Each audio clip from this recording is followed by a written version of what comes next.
Muy buenos días, bienvenidos a este espacio de formación virtual generado por Fundación Unipymes con el objetivo de brindar herramientas para el crecimiento empresarial de la comunidad Unipymes.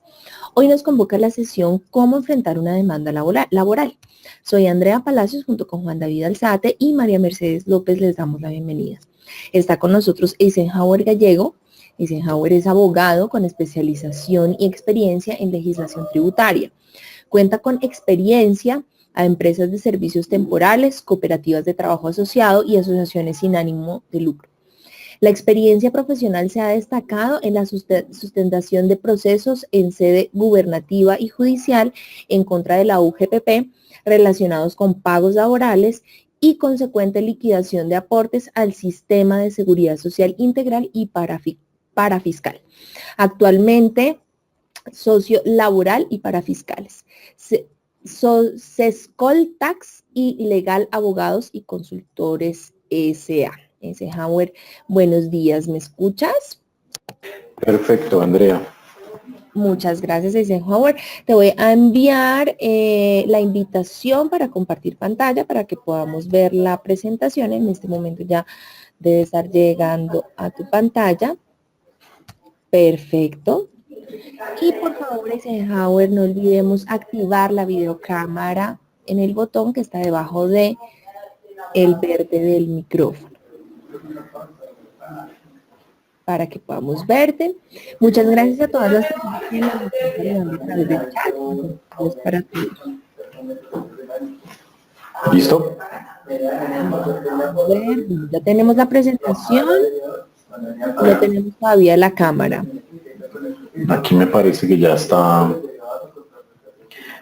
mostrando imagen.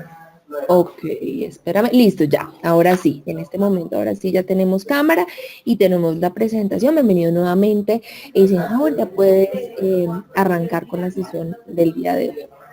Bueno, primero que todo, muchas gracias a todos los asistentes, a todas las personas que están conectadas virtualmente y pues que obviamente les llama la atención este tema del que vamos a hablar en el día de hoy. Es un tema muy especial porque digamos muchas de las empresas a veces no saben cómo enfrentar una reclamación o una demanda laboral de un trabajador y a veces cometen errores por no tener claridad respecto al manejo de los tiempos principalmente. Digamos, esta pequeña conferencia va muy enfocada a cómo debemos manejar esos tiempos, a qué es lo que debemos hacer, qué tenemos que buscar, qué es lo que vamos a decirle a nuestro abogado cuando contratemos el abogado para que nos atienda esa demanda laboral. Entonces, digamos pues que vamos a dar unos tips o yo voy a compartir con ustedes unos tips de lo que me ha enseñado mi experiencia laboral, de lo que he escuchado de otras personas que han tenido experiencias también en enfrentar demandas de carácter laboral.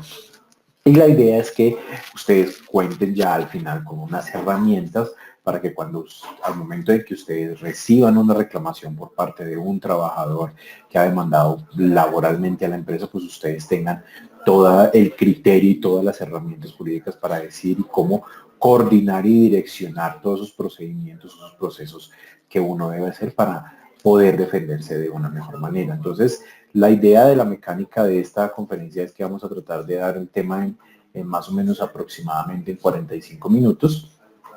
Y finalmente vamos a abrir un espacio para que las personas o las personas asistentes pues realicen preguntas relacionadas con este tema. Entonces, no siendo más, voy a empezar a dar o a compartir con ustedes esta experiencia y que espero les sea de mucha utilidad. Digamos que para empezar, pues, los objetivos, aunque ya los dije en mi introducción, es dar a conocer a la empresa todo aquello que debe tener en cuenta al momento de ser notificado de una demanda laboral. Y como segundo objetivo es tener la capacidad para diseñar una estrategia para la utilización de los términos procesales. Porque digamos que en una demanda laboral, digamos, son cosas que ya pasaron. O sea, lo que ya pasó no lo vamos a poder cambiar. Pero nosotros sí tenemos que estar muy pendientes y debemos saber muy bien cómo nos vamos a defender. Y el hecho de cómo nos vamos a defender depende de una planeación o de una estrategia que yo voy a diseñar junto a mi abogado para que mis intereses dentro de ese proceso pues no se vayan a ver tan afectados. Porque digamos, hay que tener en claro algo, y es que el juez laboral siempre va a perseguir o siempre va a pretender defender a ese trabajador, porque digamos que en términos normales el trabajador es el que está en una situación de inferioridad frente a su empleador. Sí, no muchas veces ustedes podrán estarse diciendo, pero es que hay unos trabajadores que no colaboran. Hay un trabajador que es muy marrullero. Hay un trabajador que nunca quiso trabajar y ahorita está reclamando los derechos o está reclamando cosas a las que no tiene derecho. Es que hay un trabajador que me robó y entonces sencillamente hoy está diciendo que por qué no le pagamos o por qué le descontamos de su liquidación. Entonces digamos que esta conferencia, esta pequeña conferencia es, no voy a decirles cómo debieron haber cumplido sus obligaciones laborales, porque para eso nosotros ya hicimos un diplomado laboral bastante larguito durante un mes. No, hoy vamos a ver es cómo yo me defiendo ante una reclamación laboral. ¿Qué es lo que yo tengo que hacer al momento de una reclamación laboral? Entonces, vamos a empezar y es que sabemos que todas o por lo regular las reclamaciones laborales siempre empiezan posteriormente a la terminación del contrato de trabajo. Entonces, cuando nosotros terminamos o cuando la empresa termina un contrato de trabajo, siempre lo realiza de tres maneras. Entonces, hay una justa causa, una renuncia motivada, una transacción extrajudicial. Entonces, ese trabajador, ¿cuándo sabe uno que un trabajador le hace una reclamación? Vea, el 80 o 90%. Cuando una empresa despide sin justa causa a un trabajador, es un trabajador que va a venir a reclamar algo.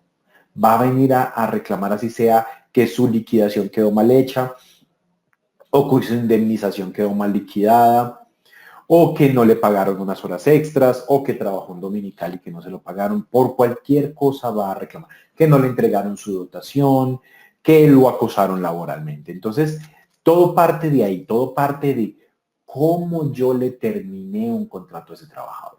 Si yo le terminé a un contrato a un trabajador de una manera injustificada o porque ese trabajador se vio en la obligación de renunciar motivadamente. Cuando uno dice renuncia motivada o despido indirecto, ¿a qué se refiere? Por ejemplo, que el trabajador renuncie, pero diga en su carta de renuncia que su carta de renuncia fue motivada porque el empleador no estaba cumpliendo con sus obligaciones, porque lo acosaron laboralmente, porque no le pagaban su salario completo, porque no le pagaban su salario dentro de los términos legales, porque, no sé, porque el empleador le estaba realizando descuentos prohibidos, porque no tiene las herramientas necesarias para el desarrollo de su trabajo, porque es que recordemos que el empleador tiene unas obligaciones y el trabajador tiene otras. Si el empleador no cumple con las obligaciones al trabajador, todas aquellas que estén contenidas en el reglamento de trabajo, disculpa, en el reglamento de trabajo y en el Código Sustantivo del Trabajo, el trabajador tiene derecho a presentar su carta de renuncia motivada y si presenta su carta de renuncia motivada, él tiene derecho a que el empleador le pague la indemnización por despido injusto. No se les va a olvidar eso. O cuando realizamos una transacción extrajudicial, o cuando realizamos una transacción extrajudicial, por aquellas situaciones que uno diga, hubo una serie de cosas que yo no le reconocí al trabajador, el trabajador no me terminó unos trabajos, me debió una plata, me dañó una herramienta, el trabajador, yo me di cuenta que estaba hablando mal del empleador, que estaba compartiendo información con la competencia, pero la verdad yo no tengo tiempo para ponerme a investigar o a eso, sino que sencillamente llegamos a un acuerdo transaccional en donde le decimos al trabajador, vea, yo a usted le debo 10 pesos, no le voy a pagar 10 pesos porque usted me debe 5 pesos, entonces le voy a pagar 4 para que entonces acordemos de que usted y yo ya no debemos nada. Y resulta que el trabajador después de eso dice, ese negocio a mí como que no me gustó y yo voy a demandar al empleador porque esa terminación no quedó bien negociada. Básicamente se echó para atrás. Entonces, nosotros tenemos que tener en cuenta o muy en cuenta esas terminaciones de contrato. Unas terminaciones que me resultan menos riesgosas son aquellas, por ejemplo, cuando yo le termino a un trabajador en periodo de prueba, cuando el trabajador es quien me renuncia con motivos personales, es decir, lo hizo voluntariamente. Pero eso no significa que el trabajador no pueda hacer reclamación. el trabajador puede hacer reclamación. ¿Por qué? Porque la reclamación va a estar enfocada es en el cumplimiento de las obligaciones durante todo el contrato de trabajo. Que se haya pagado la seguridad social completa y a tiempo, que le hayan pagado el salario al trabajador de manera completa a tiempo, los auxilios, las comisiones, que se hayan cumplido los horarios, es decir, que no ya hayamos generado horas extras, dominicales, festivos. Entonces, digamos que cuando yo le termino, cuando yo vaya a liquidar a un trabajador, yo no solamente voy a decir, venga, hay que pagarle la liquidación a ese trabajador, liquidémosle las prestaciones sociales y liquidémosle las vacaciones y eso. No, ojo, una liquidación es integral. Una liquidación es ir a mirar, el trabajador me debe, el trabajador no me debe, qué me entregó y qué no me entregó el trabajador, yo qué le debo al trabajador. Es que el trabajador me está trabajando de 7 de la mañana a 7 de la noche, todos los días. Entonces de esa manera tengo que pagarle horas extras. Es que el trabajador me lleva trabajando unos días festivos de manera consecutiva, entonces tengo que pagarle los dominicales de manera periódica, es decir, tengo que pagarle el día adicional al 75, al 175%. Esos dominicales serán horas extras. Yo tengo que hacer una revisión integral del contrato, porque es que mi terminación y mi liquidación es la que me determina el riesgo de inicio o no de una reclamación por parte de un trabajador. Entonces, de ahí no ha llegado nada, pero yo de ahí yo ya sé que si un trabajador me va a venir o no me va a venir a reclamar. ¿Cómo hacen los trabajadores para iniciar una reclamación? Entonces, normalmente un trabajador, cuando tiene un buen abogado, porque digamos uno reclama siempre, y como trabajador, y si uno reclama, siempre va ayudado o soportado o asesorado por un abogado. Entonces, si la persona tiene un abogado bueno, entonces el abogado lo que va a hacer es un derecho de petición. Y en el derecho de petición sencillamente le va a decir a la empresa, oiga, señores empresa, mi mandante, que es Eisenhower Gallego, en este caso me dijo que ustedes no le estaban pagando, le pagaron las horas extras correspondientes al último año. No le pagaron una prima extralegal que estaba pactada en su contrato. No le están pagando las comisiones en debida forma. Al momento de la liquidación hubo unos negocios que se generaron y ustedes no le han reconocido el valor de las líquidas, de las comisiones pactadas después de la terminación del contrato de él, porque mucho ojo, ese tema de los comerciales y las comisiones de los comerciales es súper importante para todo lo relacionado con los trabajadores que tienen salario variable, porque esas comisiones, sí, son negocios que él gestionó antes de terminar su contrato y que esos negocios fueron cerrados después de la terminación del contrato, es muy posible que ese trabajador tenga derecho a esa reclamación o a esas comisiones. Pero digamos que eso es un tema distinto, pero son temas que me generan algún tipo de riesgos o algún tipo de contingencias frente a una posible reclamación de un trabajador. Yo les puedo decir que lo más difícil es liquidar hacer una liquidación de un trabajador que tiene salario variable si en el contrato de trabajo no fuimos claros en señalar cuáles fueron las condiciones para reconocer las comisiones después de terminado ese contrato de trabajo. Mucho cuidado con eso. Entonces el abogado del trabajador hace su petición, hace su derecho de petición y él es muy juicioso y entonces señala muy bien que le deben los salarios, las prestaciones e inclusive las sanciones a que diera lugar por el hecho de no haberse pagado de manera completa la liquidación al momento de la terminación del contrato. Porque señores, recordemos otra cosa. Si yo despido a un trabajador, la ley me obliga a pagarle su liquidación instantáneamente, yo le termino el contrato. Es decir, si yo hoy 28 de noviembre decido terminar el contrato de trabajo a Eisenhower Gallego y entonces yo por estrategia laboral o administrativa, yo sencillamente a las 5 de la tarde o a las 4:50 le digo a Eisenhower, aquí está su carta de terminación de contrato, fírmela por favor, aquí está su liquidación y está su cheque. Eso debe ser así.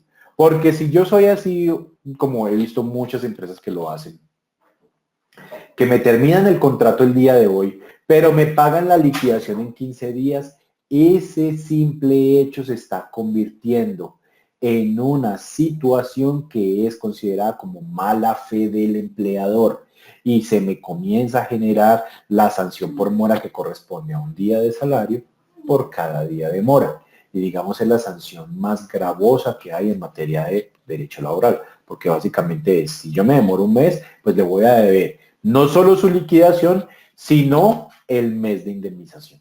Entonces, señores, pongamos mucho cuidado con eso. Al trabajador que yo le termine el contrato de trabajo, tengo que pagarle la liquidación en el mismo momento. Ah, pero si el trabajador me renunció, mis plazos son distintos. ¿Por qué? Porque si el trabajador me dice, yo, Eisenhower, estoy diciendo, yo trabajo hasta el 28 a las 5 de la tarde, me voy porque no me los aguanto más. Yo como trabajador tengo derecho a recibir mi liquidación en el próximo pago de quincena, en el próximo pago mensual que realice la empresa. Entonces, es que estamos a 28 de noviembre, entonces yo de vivo dije, me tienen que pagar la liquidación el 30 de noviembre. No, señor, es para el próximo. Entonces, si la empresa paga quincenalmente, sería el 15 de diciembre. Pero si la empresa paga mensualmente, sería hasta el 30 de diciembre. Entonces, depende mucho la forma en que la empresa tenga organizados sus pagos. Entonces, recibimos el derecho de petición y entonces lo que hacen muchas empresas es que reciben ese derecho de petición y no le dan la importancia que tiene esa reclamación por parte del trabajador. ¿Y por qué yo hago la distinción entre un derecho de petición y una audiencia de conciliación ante el Ministerio de Trabajo? Porque en la audiencia de conciliación muchas veces el ministerio no dice nada, sino que sencillamente, oiga, señor empleador, llegó Pepito Pérez y está reclamando el pago de sus prestaciones sociales, sus prestaciones sociales y su liquidación al final, pero no dice absolutamente nada más. Entonces lo único que le dicen a uno es que yo debo presentarme a la audiencia de conciliación con el soporte de pago de las aportes al sistema y con el soporte de pago de la liquidación. Pero entonces yo digo, ¿y este man que está reclamando si es que yo le pagué la liquidación y le entregué al momento del retiro la copia de los 3 últimos soportes de pago de la seguridad social? Entonces no lo entiendo. Entonces resulta que uno va a la audiencia de conciliación y el trabajador se sale con una churreta, es que le estoy reclamando horas extras. Entonces digamos que muchas veces esa reclamación no es tan efectiva como si es un derecho de petición por parte del trabajador o del ex trabajador, porque en ese derecho de petición que es realizado por un abogado o al menos por un asesor bien, que tenga un buen conocimiento de la norma laboral, va bien relacionado y bien descrita toda la deuda que tiene el empleador con ese trabajador.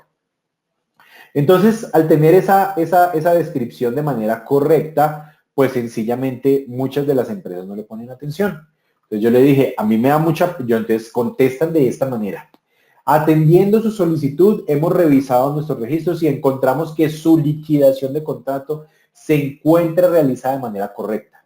No evidenciamos horas extras, no evidenciamos pagos de primas, no evidenciamos que se le adeude por concepto de comisiones. Mucho ojo, señores, mucho ojo, porque ese derecho de petición puede ser utilizado en contra del empleador.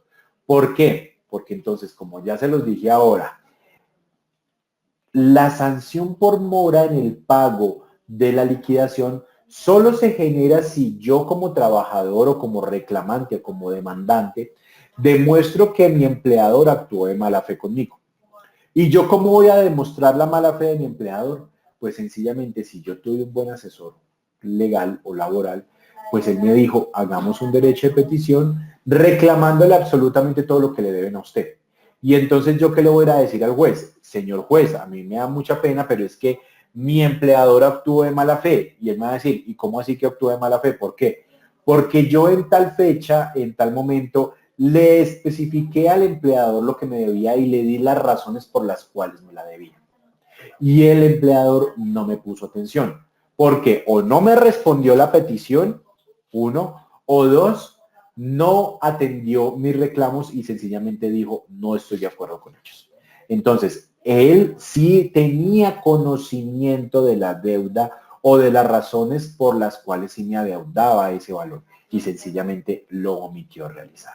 y muy posiblemente el juez vaya a adoptar la posición de ordenarme pagar la indemnización que corresponde a un día de salario por cada día de mora. Y pues, señores, seamos claros, un proceso laboral puede demorarse en primera instancia 2 años fácilmente y en segunda instancia otros 2 años, es decir, 4 años. El artículo 64 o el artículo 65 que me indica la indemnización por mora me señala que la indemnización que va de un día de mora por cada día de retraso, un día de salario por cada día de retraso en el pago de las prestaciones sociales o de la liquidación de manera correcta, va hasta los 24 meses siempre y cuando yo perciba más de un salario mínimo.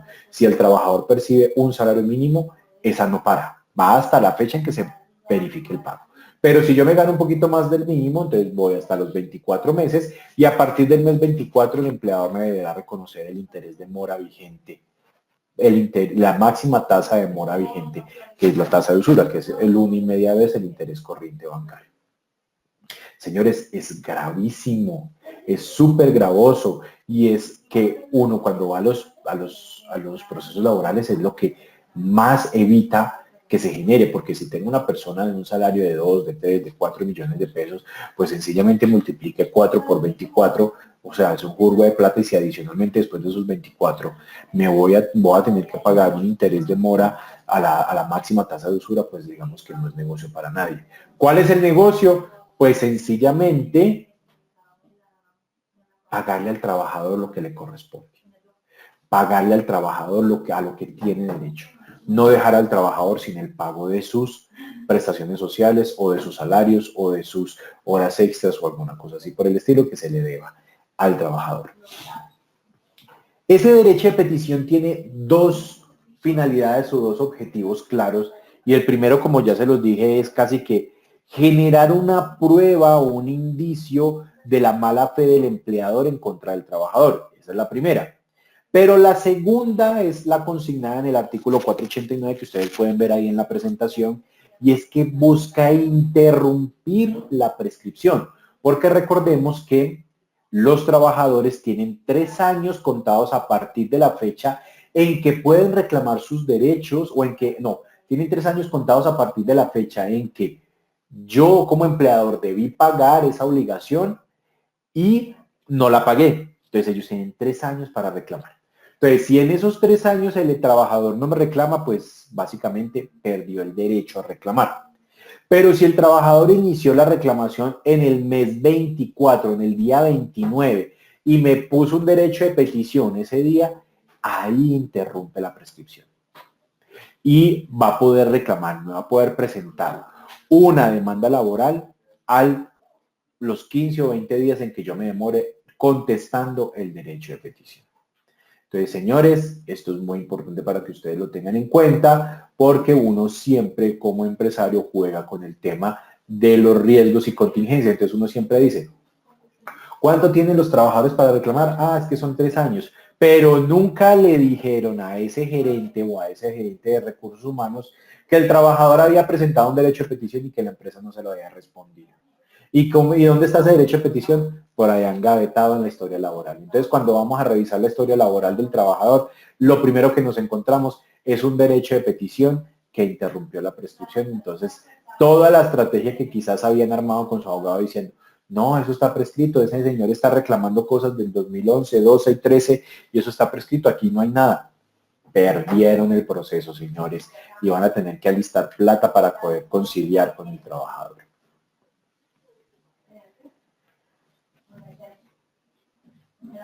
Ya les había dicho pues que el trabajador tiene la posibilidad de realizar una reclamación administrativa de manera directa por medio de un derecho de petición o el trabajador puede realizar ante el Ministerio de Trabajo una audiencia de conciliación que digamos que también interrumpe la prescripción pero que no es tan efectiva para efectos de demostrar la mala fe por parte del empleado. Señores, nos llegó la notificación, llegó la citación a la empresa diciéndole el Pepito Pérez nos puso una demanda laboral. Y entonces ustedes son desesperados y el gerente es desesperado porque él necesita saber qué es lo que está reclamando. Entonces, la primera recomendación que yo les debo dar a ustedes es respiren profundo. Tranquilícense. La primera notificación simplemente va a decir, señor, usted tiene 10 días para presentarse al juzgado a notificarse de la demanda. Nada más. Y adivine que ustedes qué deben hacer en ese periodo. Nada. Ustedes no van a hacer absolutamente nada de ir a ese juzgado. Ustedes no le van a hacer caso al juzgado. ¿Por qué? Porque es que usted no está preparado. Y si usted va y se notifica al juzgado a los 2 o a los 3 días de haber recibido la notificación, el juzgado va a estar feliz porque van y le entregan una copia de la demanda y usted va a poder enterarse de qué es lo que dice la demanda. Pero señores, la mala noticia es que usted tiene solamente 10 días para recolectar toda la información de ese trabajador y contestar la demanda en esos 10 días. Y yo me pregunto a mí mismo y se los pregunto a ustedes, y ahorita me van a poder decir en la sección de preguntas, ¿será que ese tiempo es suficiente para ustedes preparar una estrategia de defensa? En mi concepto, no, no lo es. 10 días es muy poco, sí, podrán ser 10 días hábiles. 10 días hábiles que normalmente corresponden a 15 o a 16 días calendario. Pero señores, no es suficiente. ¿Por qué? Porque es que quizás la empresa tiene ya por sistema de gestión documental el archivo inactivo en otra empresa y el trabajador se retiró hace más de 2 años, entonces está inactivo. Y entonces resulta que también tenemos un problema para descargar las planillas de pago de aportes del operador porque el operador lo liquidaron.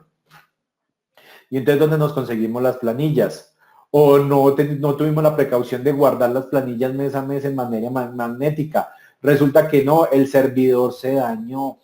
Estamos migrando de sistema de información contable porque ya con las NIF que teníamos no nos servía. Y entonces para poder ir a sacar la información contable del trabajador tenemos que solicitar permiso y pagar al anterior proveedor para que nos... Señores, es una pesadilla. Ah, bueno, que hay empresas en donde tienen todo unificado y pueden sacar toda la información de buenas a primeras y tienen todo debidamente archivado, son juiciosos, guardaron, imprimieron certificados del pago de seguridad social del trabajador durante todo el periodo. Señores, perfecto, pero créame que la gran mayoría de empresas colombianas no son así de organizadas. No tienen todas esas precauciones. No tienen absolutamente todas las previsiones al momento de percibir una demanda por parte del trabajador. Entonces, ¿qué vamos a hacer en esto? Sencillamente, el gerente al momento de recibir la notificación, además, señores, pongan mucho cuidado. Si ustedes no lo tienen implementado en sus empresas, lo van a tener que implementar a partir de hoy, porque es que ustedes ya estuvieron en la conferencia de cómo enfrentar una demanda laboral, pero cómo enfrentar una demanda laboral no sirve para enfrentar cualquier demanda, sea administrativa, comercial, civil o de familia. A ustedes cuando les llegue una notificación no pueden correr al juzgado a reclamar lo que hay. Ustedes tienen que prepararse, tienen que buscar toda la información que tengan en su mano para poder ir a notificarse. Si ustedes no tienen información, ustedes nada tienen que ir a hacer a un juzgado. Absolutamente nada. Entonces, señores, recibimos la notificación. Lo primero que hay que hacer es que esa notificación, al momento de la recepción, le pongan un sello o una firma de la hora y la fecha en que la recibieron.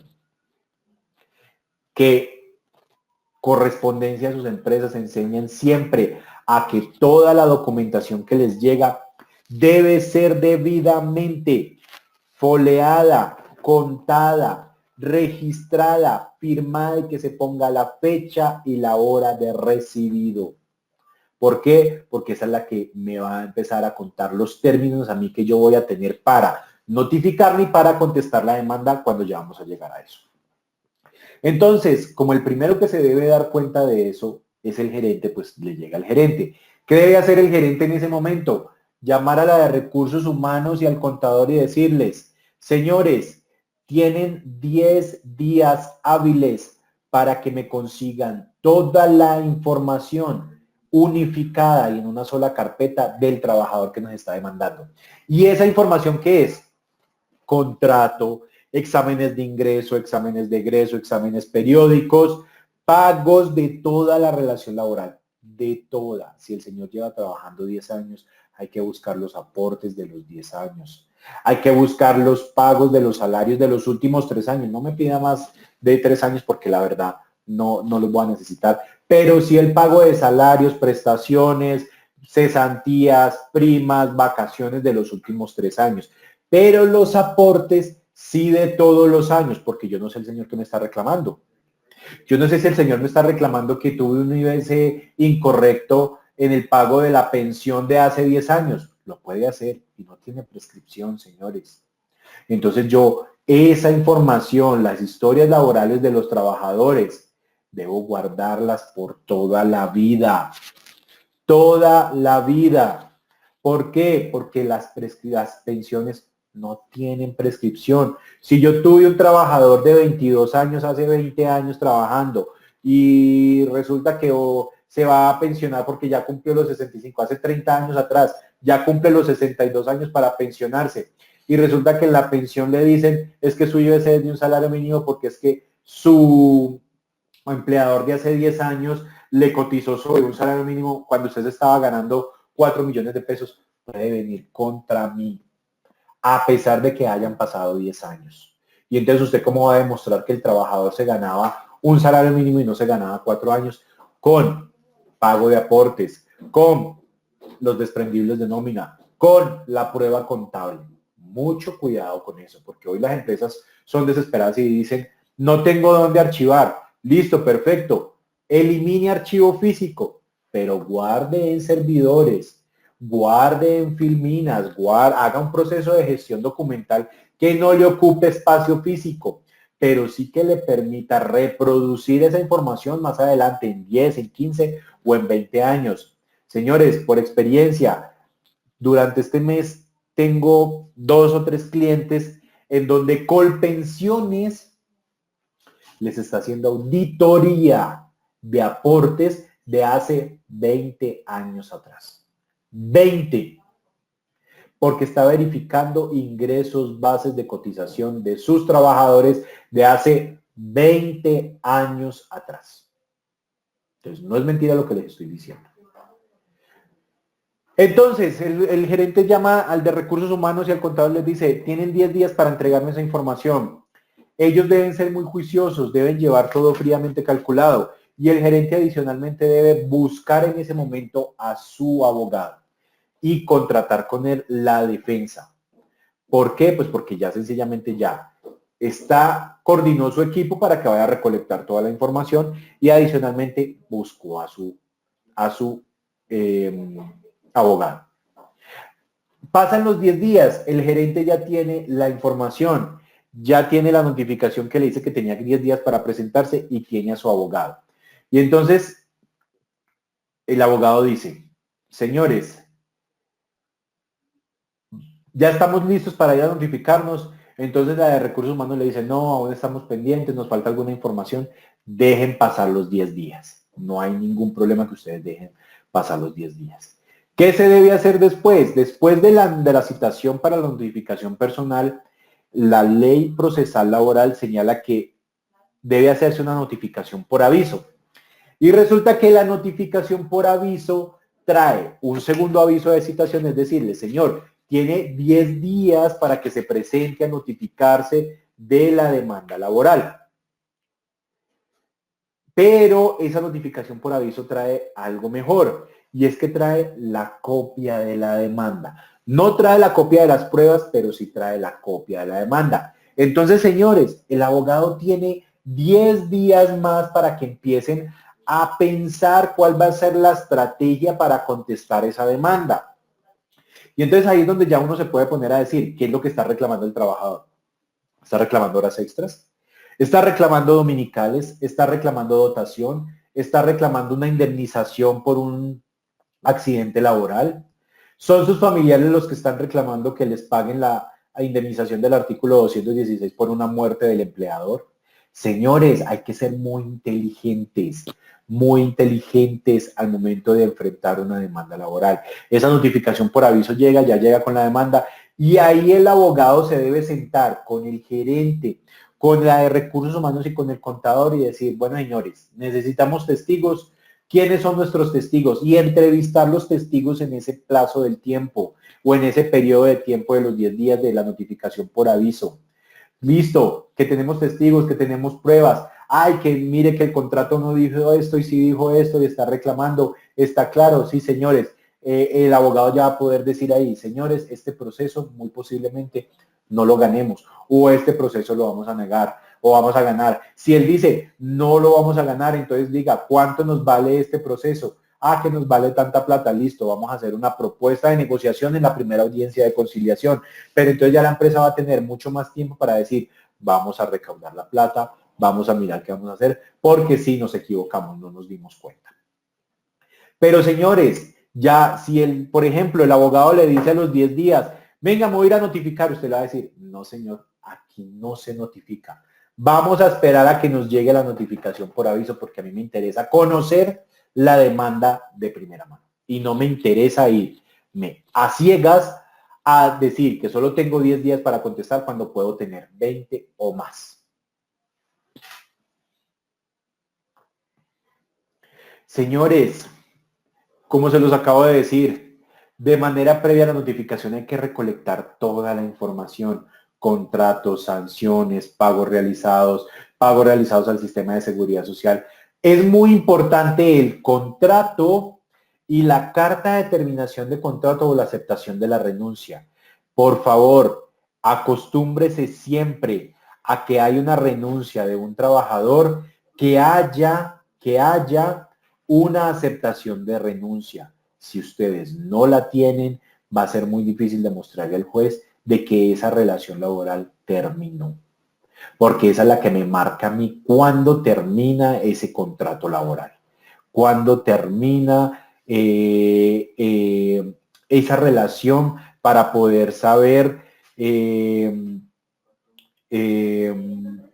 cuándo voy a reclamar o a hacer el pago de las prestaciones sociales o cuándo voy a realizar el pago de las indemnizaciones, cuándo voy a realizar el pago de todos los derechos a que tenga el trabajador durante esa relación laboral.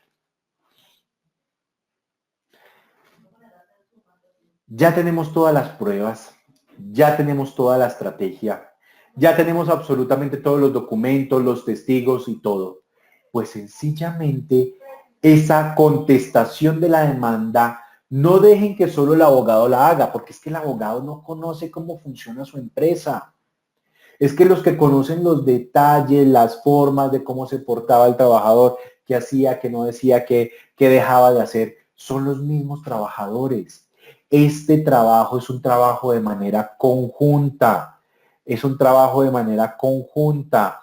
Entonces, sencillamente lo que hay que hacer es sentar al abogado o que el abogado nos envíe unos días antes de la radicación de la contestación de la demanda esa contestación de la demanda o que venga y nos la presente y nos la explique cuál va a ser la estrategia para nosotros como empresa poderle decir estamos de acuerdo o no estamos de acuerdo, que esto sí o esto no, para poder nosotros decirle a esa persona o a ese juez es que la situación que nos está planteando el trabajador no es como él lo está planteando, no es de todo cierto. Entonces, es también de decirle, o sencillamente lo vamos a decir, vamos a contestar la demanda, pero vamos a demandar, a contrademandar a ese trabajador, porque es que ese trabajador se nos llevó plata, ese trabajador nos causó perjuicios, ese trabajador nos dimos cuenta que se nos llevó unos clientes para la competencia y él hoy está trabajando con la competencia y eso no lo podemos permitir. Entonces vamos a hacer una demanda de reconvención. Entonces, no es que con el paquete completo de pruebas ustedes se lo entreguen al abogado y dejen al abogado solo. El abogado lo puede hacer, se puede defender, pero los detalles de la relación la tiene la empresa, no el abogado. La preparación de los testigos es exageradamente importante. Los testigos deben prepararse, debe hacérseles unas preguntas o unos interrogatorios antes de incluirlos en la demanda, en la contestación de la demanda. Porque no sabemos si el trabajador al final le va a ayudar a ese demandante y no nos va a ayudar a nosotros, porque he visto muchos casos en donde los testigos que supuestamente lleva el demandante terminan ayudándole a la empresa, o al revés, o esos testigos que estoy llevando yo terminan ayudándole al amigo que trabajó con él hace 4 o 5 años atrás. Entonces yo le digo al abogado, ¿y usted para qué trajo el testigo si antes me está clavando el cuchillo a mí? Señores, hay que tomar nota de esos testigos, hay que tomar nota de lo que dijo, hay que tomar, porque es que si un testigo me dice una cosa hoy y ante el juzgado me está diciendo otra cosa, yo lo puedo contrainterrogar. Yo le puedo decir, venga, pero es que usted dijo esto, y en qué momento lo dijo en tal fecha, usted por qué hoy está cambiando la versión, si es que el testigo ya no me está ayudando. Es muy importante también estudiar los testigos que está diciendo la demanda, porque normalmente en las demandas laborales estos testigos son ex trabajadores o ex compañeros de ese trabajador. Entonces nosotros vamos a saber si ese testigo nos va a ayudar o tiene información que es de mucha importancia para el trabajador, porque digamos que yo también soy consciente y muchas veces las empresas dicen, no, nosotros no nos portamos bien, no dimos todo lo que teníamos que dar, muy posiblemente ese trabajador tiene razón, y con los testigos que hay, no, ella sabía bien el procedimiento de pago, ella sabía bien que no estábamos haciendo esto, ella sabía bien que esos auxilios de alimentación eran comisiones, ella sabía bien que esas bonificaciones eran comisiones, entonces digamos que uno ya sabe la situación que se va a presentar al momento de la contestación de la demanda. ¿Por qué? Porque uno va y mira, venga, ¿y quién es ese testigo? Sí, ese testigo está en Colombia, ¿dónde está? Sí, ¿qué está haciendo? Listo. Entonces uno ya sabe cómo tratarlo. Entonces, ¿por qué? Porque es muy importante también en el testimonio para los abogados saber cuáles son los puntos débiles de los testigos. Si esos testigos que están en la parte demandante tienen mucha información, pero fueron testigos que salieron mal de la empresa y que también tienen demandas contra la empresa, pues sencillamente yo voy a ir a decirle al juez, eso es un testimonio sospechoso. Es que él quiere que salga bien el resultado aquí para que él también salga bien allá. Y resulta que en la otra demanda, también ese trabajador que está demandando acá es testigo allá. Entonces digamos que esa estrategia depende mucho, no solo de su abogado, sino que sepa de laboral y que sepa llevar un proceso laboral judicial, sino también de la empresa, porque es que la empresa es la que conoce a sus trabajadores, es la que conoce las circunstancias de modo y lugar en que se dieron o se prestaron esos servicios por parte de los trabajadores. Si existen dudas respecto al proceso, es decir, si existe alguna duda de la estrategia, del cumplimiento de las obligaciones por parte del empleador, es decir, si yo sé que con el trabajador la embarré, la recomendación es conciliar. Llegue a esa primera audiencia, porque a esa primera audiencia tiene que ir el gerente, es obligatorio que vaya el gerente, es obligatorio que vaya el demandado, es obligatorio que vaya el demandante, es conciliar.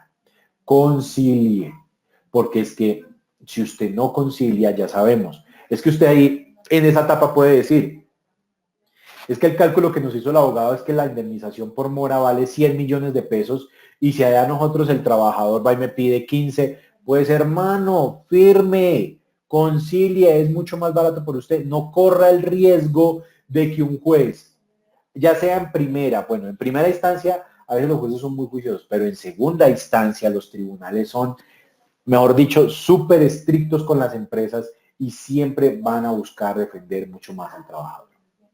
Entonces, si usted tiene esa oportunidad, si las pretensiones calculadas con su abogado le dieron 50 millones de pesos y le están pidiendo 10, páguelos.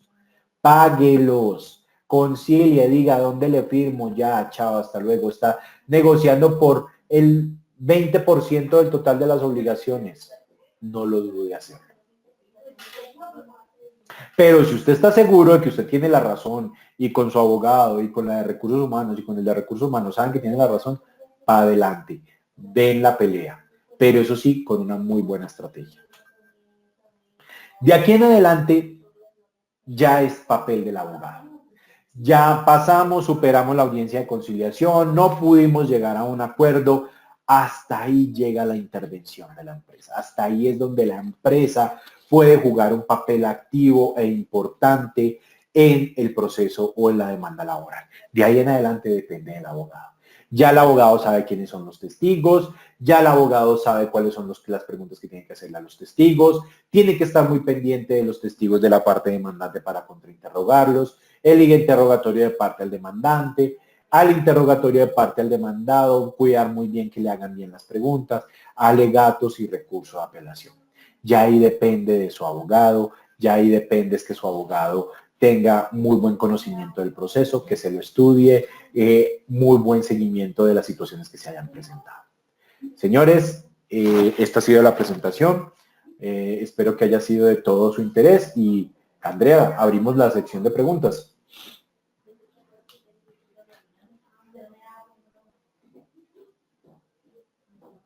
Perfecto. Estamos aquí recibiendo, bueno, a ver qué comentarios tenemos. Antes de iniciar con las preguntas, porque sí tenemos algunas preguntas de parte del auditorio, vamos a pasar nuestra acostumbrada encuesta interna para conocer la satisfacción con la sesión del día de hoy. En este momento, en sus pantallas está apareciendo la encuesta. Recuerden que solamente deben dar clic en una de las dos opciones que está apareciendo en la pantalla. La pregunta es muy fácil. ¿Se desarrolló con claridad la conferencia de hoy? ¿Se desarrolló con claridad la conferencia de hoy?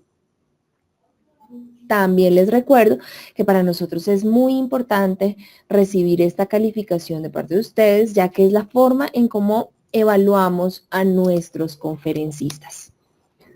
Muchísimas gracias por sus respuestas a todas las personas que ya se encuentran votando. De esta manera vamos cerrando el sondeo de hoy. Bueno, nos pregunta Yolanda, en el caso de un empleado que sufrió accidente laboral, perdió los dedos de una mano, la ARL no llegó a conciliación con el empleado, ¿qué debe hacer el empleador? ¿Cómo hace para conciliar con el empleado? ¿O a dónde se debe dirigir? ¿O cómo se puede solucionar esta situación? Bueno, para esos temas de responsabilidad laboral hay que tener en cuenta dos cosas. Entonces, la primera es que lo ideal es que todo trabajador esté afiliado a una ARL, ¿cierto? Entonces, yo tengo mi trabajador afiliado a la ARL se encarga de todas las prestaciones asistenciales económicas durante su incapacidad y después, si obviamente esta persona tiene una pérdida de unos falanges, le va a dar una indemnización de acuerdo a lo que está regulado en la Ley 100 y en la 1562. Entonces digamos que hasta ahí, bien. Si él no llega a un acuerdo con la ARL, pues digamos él tiene ya que entrar a demandar a la ARL para efecto de su de su indemnización. Pero ojo, porque es que el trabajador tiene derecho a demandar directamente al empleador por el artículo 216, que es el que me señala que él tiene derecho a una indemnización de carácter integral. Porque es que la ARL, dentro de la indemnización que vaya a pagar, no incluye los perjuicios morales, mientras que en el artículo 216 incluye los perjuicios morales sufridos por él o por sus familiares. Entonces, muchos de estos procesos es que el trabajador percibe la indemnización por parte de la ARL y tiene derecho a percibir otra indemnización por parte del empleador. ¿Cómo llegar a una negociación de ahí? Es muy difícil. Una transacción es muy difícil. Yo siempre les recomiendo a mis clientes de que en esos casos se inicie un proceso laboral, que el demandante, que el trabajador inicie un proceso laboral.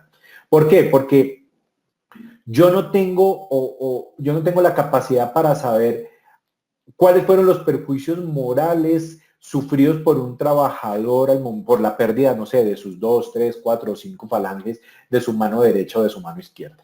Digamos que hay formas de identificarlo porque la jurisprudencia de la Corte Suprema es vasta en eso, pero todas las situaciones son distintas.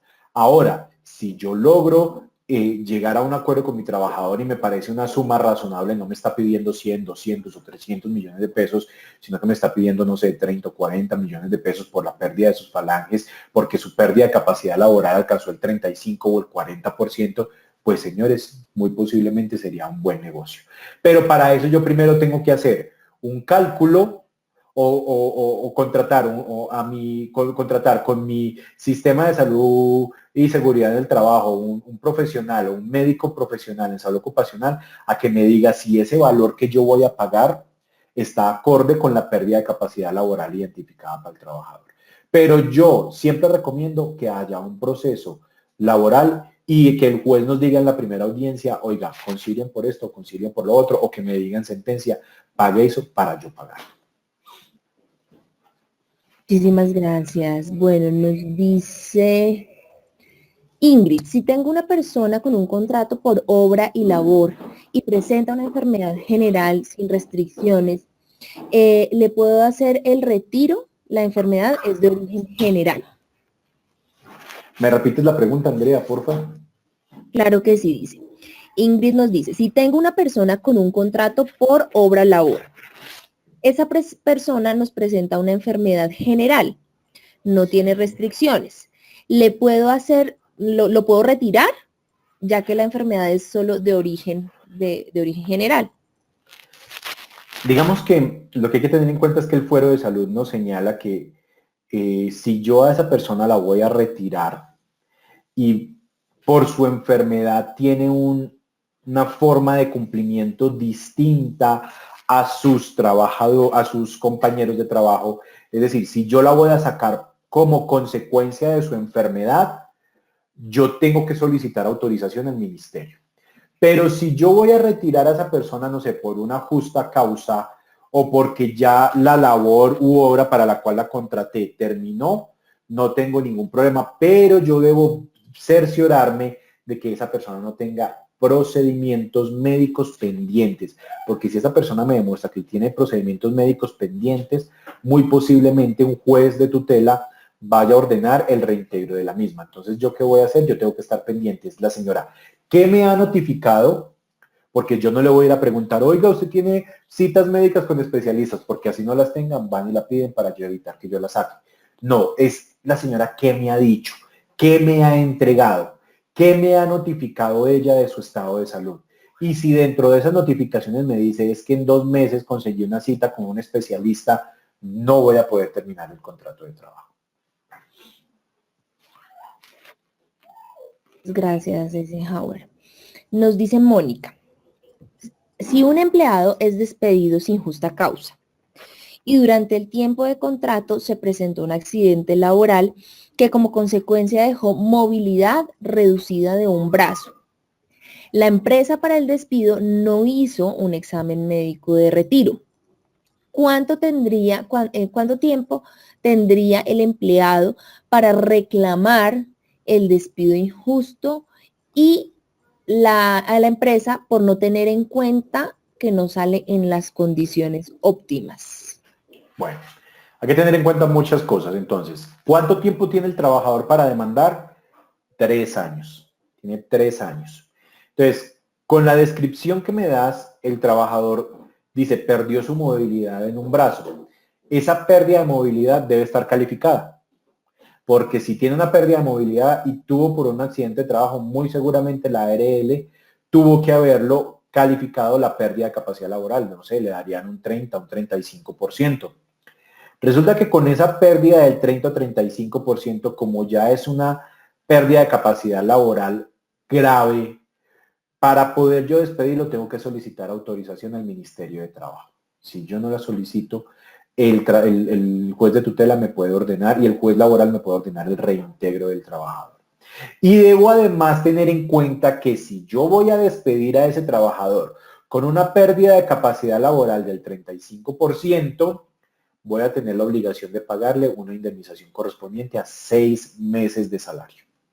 Entonces, mucho cuidado con esos temas de los trabajadores calificados con pérdidas de capacidad laboral. Muchísimas gracias. Nos pregunta Andrés Felipe, cuando el trabajador demanda por acoso laboral, ¿qué se debe adjuntar a ese proceso? Entonces, ¿cuando me demanda o cuando lo despido? ¿Me repites, por favor, Andrea? Cuando me demanda por acoso laboral. Bueno, cuando un trabajador demanda por acoso laboral, se supone que en primera instancia debió haber notificado a la empresa del acoso laboral. Cuando la empresa recibe la notificación del acoso laboral, por parte del trabajador, inmediatamente se tiene que activar el comité de convivencia. Así se reúnan cada 2 meses o cada mes, de acuerdo como esté en el reglamento. Se tiene que activar de manera inmediata, y más si ese trabajador lo que hizo fue motivar su renuncia en un acoso laboral. Entonces, yo al trabajador que me renuncia por un acoso laboral no lo puedo dejar ir hasta no definirle si esa situación es considerada como no acoso laboral. Entonces, si el trabajador me demanda por acoso laboral, yo debo adjuntarle al juez el resultado de la investigación por parte del comité de convivencia, en el que me diga si hubo o no hubo acoso laboral. Si no hubo acoso laboral, pues sencillamente yo le digo al juez, mire, esa denuncia que hizo el señor no era cierta, acá está, no tenemos ningún problema. Pero si hubo acoso laboral, yo además del resultado del comité de convivencia, debo mostrarle al juez cuáles fueron las acciones correctivas que yo tomé en contra de los trabajadores que incurrieron en el acoso laboral. Básicamente, debo demostrar que les haya terminado el contrato.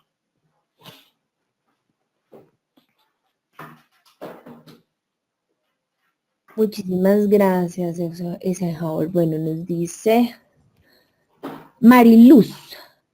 Quisiera saber si por uso excesivo del celular, del celular personal, en horas laborales las personas se pueden despedir.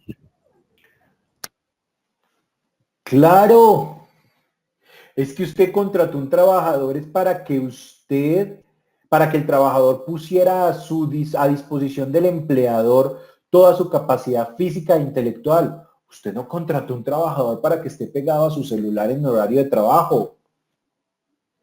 Es muy importante que en los reglamentos de trabajo de las empresas sean muy específicos o hayan políticas de uso del celular al interior de las empresas. Porque es que no es lo mismo en que yo diga, es que sí, pasé y el trabajador estaba recibiendo una llamada por su celular para de contar, a decir es que el trabajador se la pasa durante la mayoría del tiempo mirando su celular o jugando Facebook o mirando en Facebook o estando en YouTube.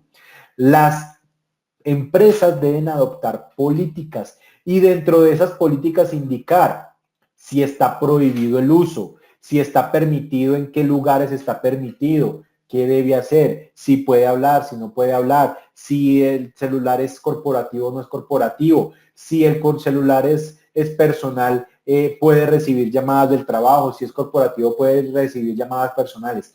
Esas reglas deben estar claras en los reglamentos de trabajo. Si no están claras, listo, digamos que va a ser un poco más difícil despedir al trabajador, pero sí, un trabajador que es contratado, ese contrato tiene que ser, o la dedicación del tiempo debe ser de manera exclusiva para el empleador o para las labores que fue contratadas para el empleador.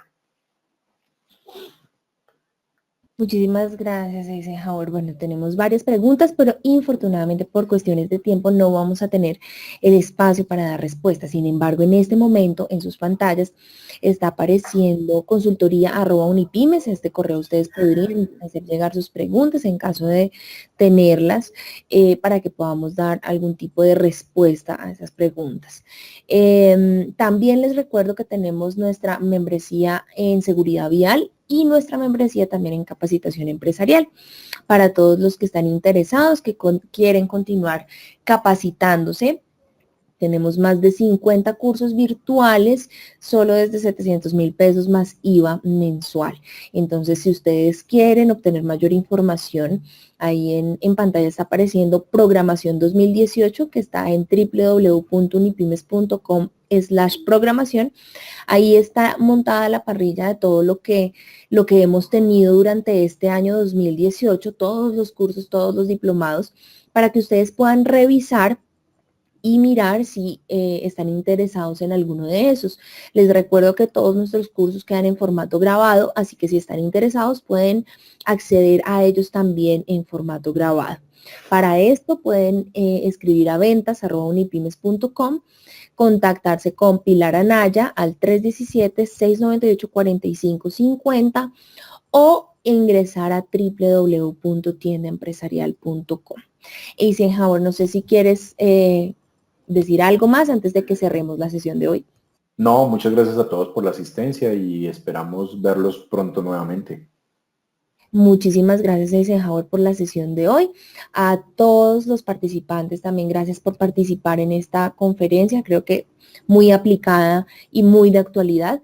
Les agradecemos y en nombre de Fundación Unipymes les deseamos que tengan un feliz día. Hasta luego.